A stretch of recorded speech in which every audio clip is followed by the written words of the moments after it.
Good evening, everyone. Welcome to the meeting of the Lebanon Utility Service Board for Wednesday, July 10th, 2024.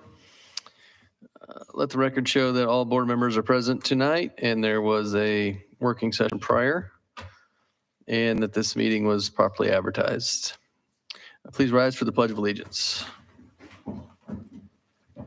To the flag of the United States of America, to the republic for which it stands, one nation, under God, indivisible, with liberty.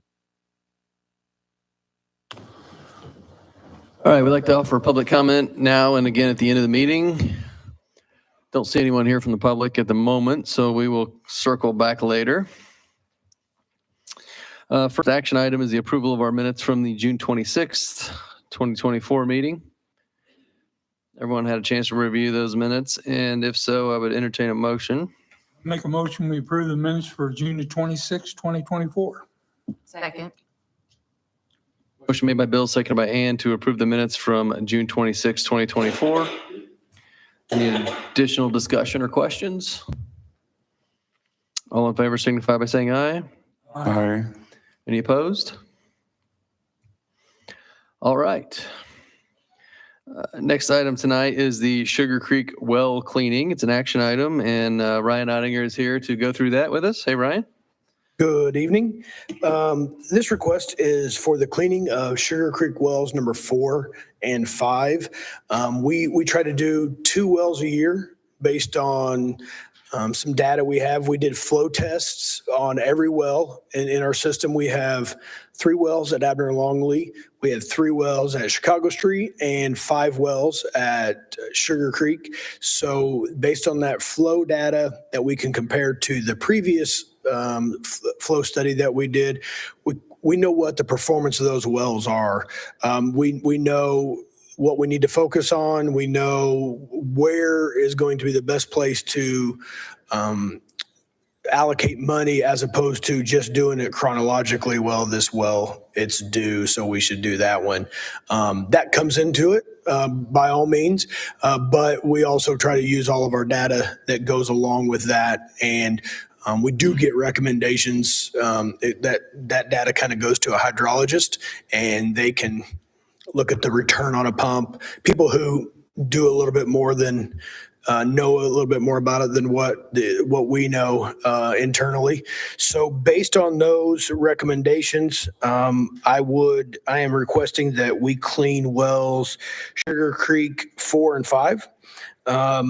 Those have been shown to have some older pumps that are inefficient, to say the least. And the pumps are, 20 some odd years old at least. But this is also it does a complete cleaning. We get camera work of before the cleaning, and then we'll get a video of afterwards. So we can compare, the before and after videos. But then the videos are also nice. When they come back through and do our flow test, they put the camera back in, and you can see, you have a little bit of a visual representation of any issues that may have come up in the amount of time of in between flow tests. We did get 4 quotes from all 4 trusted vendors and all 4 vendors that we have used before. The lowest quotes for both wells was from National Water Services, and we have used them to clean other wells before. And they did come on site and look at some of the challenges that the Sugar Creek well field presents, to say the least. And we're fully capable and understanding of being able to take care of this. We do have budgeted $80,000 for this in our capital additions, and the quotes for both wells altogether is a maximum of $104,667. That is a worst case scenario. That is everything getting replaced, and basically, the worst that we could imagine. Many times, it usually goes under that. but at the minute I say that, it wouldn't. So any shortfall that we have in that budgeted category, we would take out of the capital additions line item number 11, unforeseen equipment repair and replacement, just for a situation like this. And the prices are a little higher than they have been, but that's everything in the industry. I feel like the prices have gone up, just fuel and labor and just kind of everything that goes with it. So we anticipated a little bit of a increase, and so we can accommodate that and stay within our budget for this situation. So I'd be happy to take any questions on this and hopefully be able to answer them. All right, thank you, Ryan. Questions, comments for Ryan? If not, I'd entertain a motion. I move to approve the cleaning and maintenance of Sugar Creek Wells 4 and 5 to be performed by National Water Services for an amount not to exceed $104,667. Second. Motion made by Tim, seconded by Ann to approve the cleaning maintenance of Sugar Creek Well 4 and 5 performed by National Water Services for an amount not to exceed $104,667. Additional comments, discussion? I'm not happy with the vendor.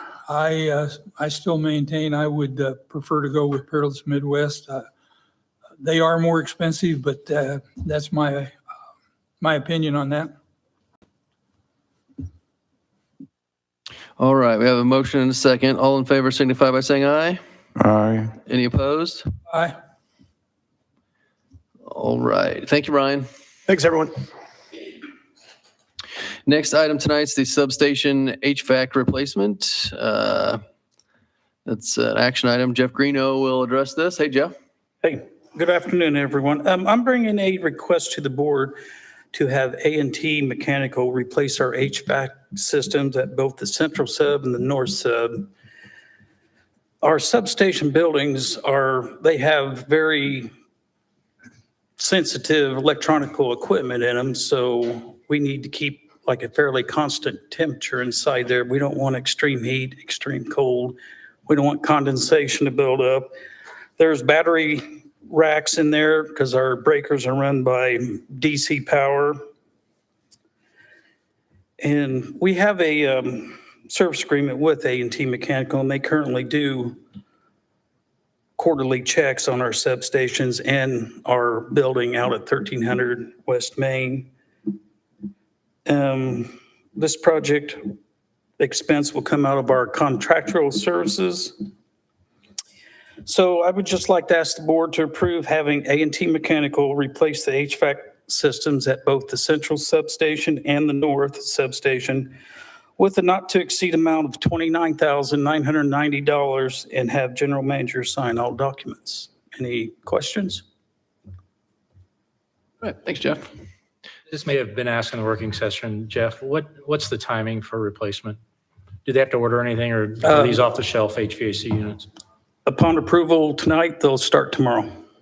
And if I recall past conversations we've had, these are due to be replaced. I mean, It's the units that are on the the central and the north substation, the south building, they came when they built the building that was attached to the building. So they got several years of wear and tear on, and they're just not big enough to handle the extreme heat that we have here recently. And we've spent a lot of money over the last few years to keep having to replace small things that keep coming up on them, and it's just time to replace them. we don't want to wait until they go out. Correct. Okay. So how old are they, Jeff? I don't know. I can find out, but I don't know off the top of my head. All right, any other questions for Jeff? If not, I entertain a motion. I move to approve A&T Mechanical to replace the HVAC systems at the central and north substations with a not to exceed amount of $29,990 and have General Manager Ed Baskell sign all documents. Second. Motion made by Ann, seconded by Bill to approve A&T Mechanical, replacing the HVAC systems in central and north substations with not to exceed amount of $29,990 with our general manager signing all documents. Additional questions for Jeff or comments? All in favor signify by saying aye.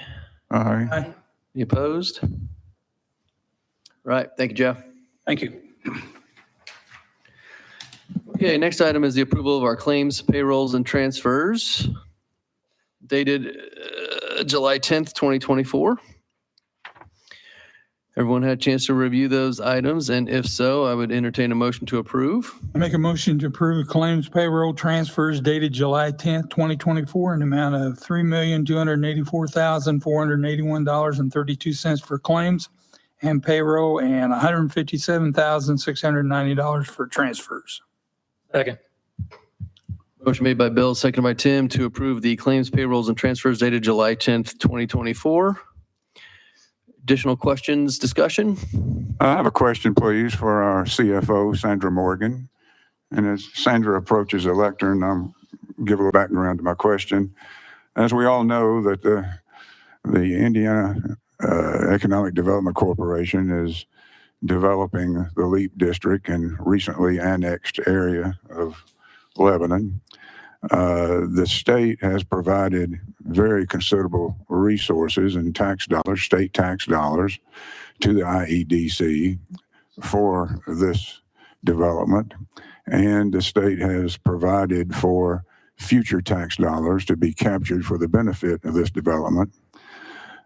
I believe that it's good public policy for this body to do everything we can to keep from having current Lebanon non-LEAP ratepayers subsidize any infrastructure in the LEAP district, which should be paid for one way or the other by the IEDC. With that in mind, there's one claim tonight for $5,028.10 for LEAP metering point engineering services. Now, these services are part of the wheeling agreement that we passed on April the 17th with Wabash Valley Power Association. The LEAP district is not served by Lebanon Utilities, where it's not in our electric service territory. It is in the Boone REMC electric service territory, whose power is provided by Wabash.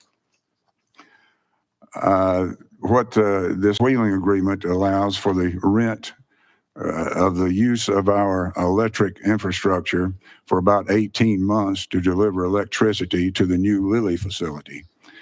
Now, my understanding is that we will pay this claim as Lebanon Utilities, but that we expect reimbursement. Sandra, what are the reimbursement procedures that will be followed? Yeah, so anytime that we get a reimbursement agreement, and we do have a few in process right now, but those agreements always come to myself and then they go to the accounting department.